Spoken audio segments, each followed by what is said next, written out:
Hello everyone. I hope आप सभी लोग बहुत अच्छे होंगे और उतने ही अच्छे तरीकों से आप सभी लोगों की पढ़ाई चल रही होगी। तो इस वीडियो में देखने वाले आपके त्रैमासिक परीक्षा 2023-24 कक्षा 12वीं विषय राजनीति विज्ञान की सैंपल क्वेश्चन पेपर, जिसके अकॉर्डिंग आपको आपके तिमाही परीक्षा की तैयारी करना है। ठीक है, तो आपको जो है अपने स्कूल के अकॉर्डिंग और भी करना है, जैसे कि आपको जो टीचर आपको जो जो पोर्शन कराए हैं उस पोर्शन, क्योंकि हम जो क्वेश्चन पेपर आपको प्रोवाइड करा रहे हैं बोर्ड की ब्लूप्रिंट के अकॉर्डिंग, ठीक है, और बोर्ड के सिलेबस के अकॉर्डिंग, कि बोर्ड जहां तक की सिलेबस आपको कंप्लीट कराना चाहते हैं, ठीक है, वहां तक की सिलेबस आपको कंप्लीट पढ़ लेना है। बोर्ड के अकॉर्डिंग मैं आपको सिलेबस बता दूं कि कौन कौन सी सिलेबस करना है।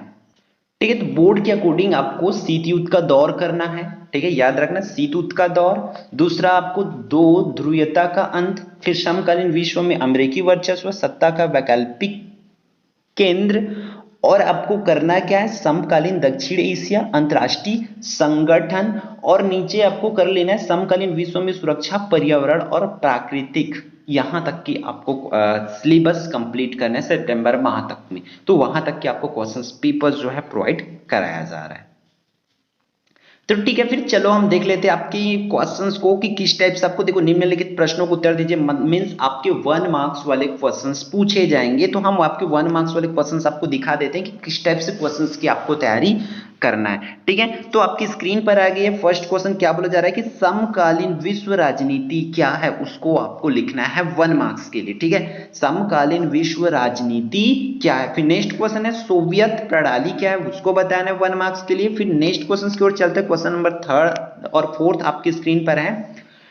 ब्रांड वेगन क्या है, उसको बताना है। फिर शॉक थेरेपी क्या है, उसको लिखना है। फिर वर्चस्व का क्या अर्थ होता है, ये करना है। तो इस तरीके से सभी क्वेश्चंस को आप कर लीजिए, टिक लगा लीजिए या स्क्रीनशॉट ले लीजिए। फिर इन क्वेश्चंस की आंसर्स की आप प्रैक्टिस कर लीजिए। ठीक है, फिर आगे बढ़ते हैं। आपके 2 नंबर वाले क्वेश्चन, 2 मार्क्स वाले क्वेश्चंस, क्या पूछा जा रहा है, सार्क से क्या समझते हैं, उसको लिखना है। फिर शिमला समझौते क्या है, उसको बताना है। फिर एक नई अंतरराष्ट्रीय अर्थव्यवस्था क्या है, उसको करना है। ठीक है, और कंप्यूटर युद्ध किसे कहते हैं, ये बताना है आपका। फिर 2 अंक वाली लास्ट क्वेश्चन, गुट निरपेक्षता का क्या अर्थ है।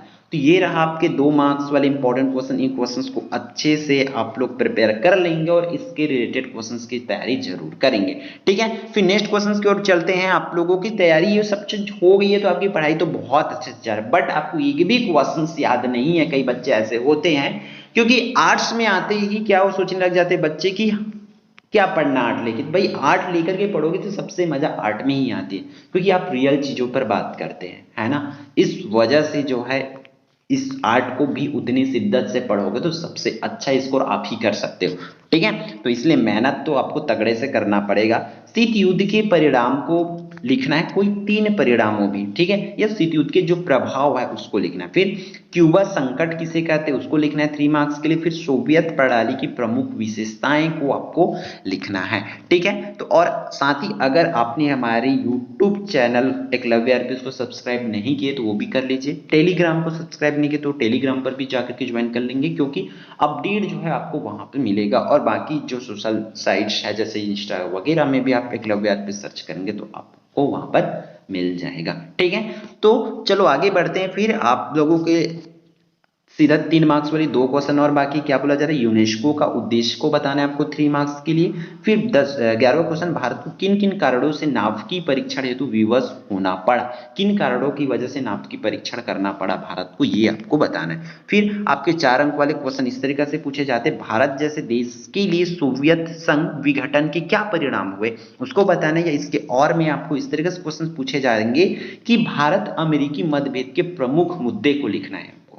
ठीक है बच्चों, फिर इसको कर लेना। फिर आगे बढ़ते आपके क्वेश्चन नंबर 13 पर। क्या बोला जा रहा है कि भारत बांग्लादेश के बीच गलियारा विवाद को स्पष्ट करना है। जो भारत और बांग्लादेश के बीच क्या हुआ था, गलियारा विवाद हुआ था, उसको 4 अंक के लिए आपको लिखना है। फिर या तो आप भारत और श्रीलंका के मध्य मतभेद के आपको 4 कारण बताना है। ठीक है, ये कर लेंगे। फिर आपके क्वेश्चन नंबर 14 पर चलते हैं, जहां से आपको 5 मार्क्स वाले स्टार्ट होते हैं। क्या बोला जा रहा है कि भारत की गुट निरपेक्ष आंदोलन में क्या भूमिका है, उसको लिखना है। गुट निरपेक्ष आंदोलन में या सोवियत प्रणाली की खामियां आपको स्पष्ट करना है। 5 मार्क्स के लिए तो कम से कम 5 हेडिंग डाल करके इसके आंसर्स को देने की कोशिश करेंगे।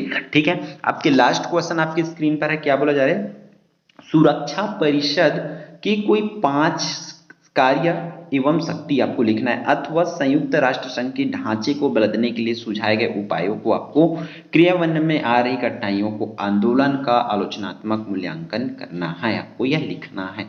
तो ये रहा आपके 50 मार्क्स की इंपॉर्टेंट क्वेश्चन। इन क्वेश्चंस को आप स्क्रीनशॉट कर लीजिए, नोट कर लीजिए और इसी से रिलेटेड आप प्रैक्टिस करते चलिए, ठीक है। तो आई होप ये पूरी वीडियो आपके लिए यूजफुल रहा होगा। तो मिलते हैं फिर आने वाले इंपॉर्टेंट वीडियो पर, और कौन से सब्जेक्ट की आपको sample question paper check comment करके जरूर बताएंगे, ठीक है। तो जय जवाहर, जय छत्तीसगढ़।